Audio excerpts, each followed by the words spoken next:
right, our project is on non-small cell lung cancer and the effects of Rybrevant By Isabella. by Bryce Taylor. By Haley. Amber. All right, so biology of non-small cell lung cancer.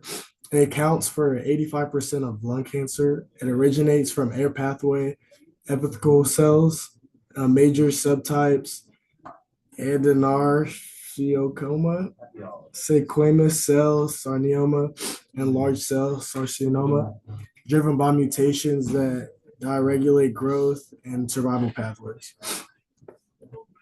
So the EGFR normal cells, the EGFR is the normal growth factor receptor. The normal role controls cell growth, division, and survival, activated only on the ligand binding, and the signals through the RAS and the MAPK and the PI3K AKT pathways. Functions as a pro-oncogene. It alters the EGFR kinase domain structure, and it causes constant activation of the receptor. It leads to uncontrolled cell proliferation, and it's associated with resistance to early EGF inhibitors and major molecular drivers in a subset of NSCLC cases. The hallmark affected, the mutations keep the EGFR permanently on, and the tumor cells receive continuous growth signals. It drives rapid tumor expansion and survival and supports one of the cancer's major hallmarks. How Rybrevant targets this biology. So the bispecific monoclonal antibody targets the EGFR plus the MET, and then it binds mutate EGFR with the exon 20 insertions, and then it blocks the pro-growth signaling pathways, promotes receptor degradation, and then designed to counter abnormal proliferative signaling. So to capture the public health problem, I found a cross-sectional study. So this one basically takes a snapshot of the incidence like during one period of time.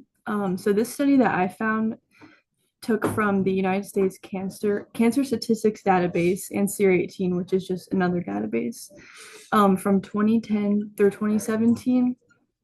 So these researchers, they captured the incidents like each year throughout this time period, but for the purposes of this, I'm just going to talk about through 2010 and 2017. So the reason they chose a cross-sectional study was because they likely didn't have enough time or money to like contribute to this. So this is a very cheap and just it's easy to perform quickly. So in 2010, the incidence rate was 46.4 per 100,000 or 464 per 1 million in 2010. And then in 2017, the incidence rate was 40.9 per 100,000 or 409 per 1 million. The study was done for everyone in the United States during this time period that was 18 or older. This includes both men and women. So we can see from 2010 to 2017, there was a big decrease. And some other notable things I found in the study was that older people had a higher incidence rate, which makes sense because old people tend to get cancer more frequently. And then I also found that men were more susceptible to non-small cell lung cancer than women were. And this article did not include a mortality rate, but it did include a 5-year survival rate, which was 26.4. I also want to mention that the total non-small cell lung cancer cases during this 7-year period was 1.28 million. So that's a pretty big amount. And this type of lung cancer contributes to 85% of all lung cancers as well. And then I found the mortality rate from another article. It was like during a similar period. I believe it was 2019 to 2023. So it was sort of around this time period. And that mortality rate was 31.5 per 100,000. And then, so the largest risk factor for lung cancer in general is smoking. So this study type was done through a retrospective cohort, and the median survival time for non-smokers was 6.6 years, and the 95% confidence interval was 4.2 to 9. So that means that the median survival time for non-smokers was between 4.2, like as little as 4.2 years or as high as 9 years. And then the median survival time for smokers was 3.9 years, about average. And then the confidence interval was between 2.7 years and 5 years. So both of those confidence intervals means that the findings were significant. And then we also found the all-cause mortality for smokers in the 5 years following the biopsy. The hazard ratio was 1.73, and the 95% confidence interval was 0.99 to 0.302. So these findings were not significant. Also, I wouldn't really like dig too much into that because it is all-cause mortality. So that could be not just from the cancer itself, but literally anything. And then some criticisms I have about this specific article I found was the study base. There was only 155 people that were using this. And usually for cohorts, the more people you have, the better. And 155 might sound like a lot, but it's really not that much. And the study type, personally, if I was doing the study, I would have chosen a case control study because non-small cell lung cancer, even though it contributes to 85% of lung cancers, it's still not that common. So I would have chosen a case control for that reason, and also case controls. They use a common risk factor, and I feel like smoking is a pretty common risk factor. So, and another thing, the latency period for case control studies are usually longer, whereas cohorts, they have a short latency period. So this would have been better in that case. And then last thing, other confounders. I believe that the environment, they did not adjust for environmental factors. I believe that's a big one because of all like the air pollution and everything can definitely affect whether you get lung cancer or not, and also like job type as well. Okay, so for the efficacy of Rybrevant, there were observed improvements in functional status and reduction in lung cancer-related symptoms with the first-line use of Rybrevant alongside chemotherapy. There's also improvement in progression-free survival, so survival of the patient without progression of the tumors. The hazard ratio for this was 0.395, and the 95% confidence interval was 0.3 to 0.53. With just chemotherapy versus with Rybrevant and chemotherapy, the hazard ratio was 0.675 and a 95% confidence interval of 0.42 to 1.09 with a p-value of 0.106. The combination demonstrated a safety profile with low rates of treatment-related discontinuation, which was 7%. And then the rate of grade 3 AEs was higher with Rybrevant and chemotherapy compared to chemotherapy alone, so 75% versus 53%. Serious AEs was 37% in patients with both chemotherapy and Rybrevant compared to 31% in chemotherapy alone. The average cost of chemotherapy can range a lot, but it typically ranges from around $1,000 to $12,000 per patient. Oh my goodness, with patients per monthly dose. Generally, though, speaking, that Rybrevant is mostly covered or fully covered by the average insurance plan. So ultimately, the low cost and risk and low risks outweigh the risk of taking just chemotherapy alone. For the clinical course of non-small cell lung cancer, it oftentimes doesn't cause symptoms until it has already metastasized, which is why it's so hard to diagnose in the early stages. However, the typical symptoms that may appear are chest pain, chronic cough, coughing up blood, shortness of breath, wheezing, fatigue, etc., etc.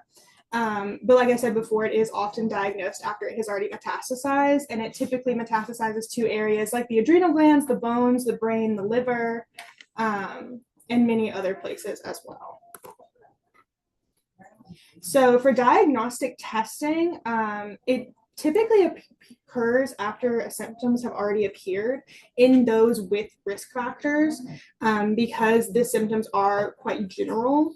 So for risk factors, it's a family history. We already mentioned smoking is a really big risk factor, asbestos exposure, exposure to radiation, exposure to metal mineral dust, also already having previous respiratory conditions, and also radiation therapy for other cancers like breast cancer or any other form of chest cancer. But the testing for non-small cell lung cancer includes many parts. It typically starts off with a imaging, so X-ray, CT, PET scan, MRI to get a view of the lungs. And then they typically will do a biopsy on the tumors that, if they find tumors on the tumors that they find. They also can do a bronchoscopy or a video-assisted thoracic surgery if needed. The patient prognosis for non-small cell lung cancer is a bit hard to pinpoint because, like I said before, it is not often found in early stages.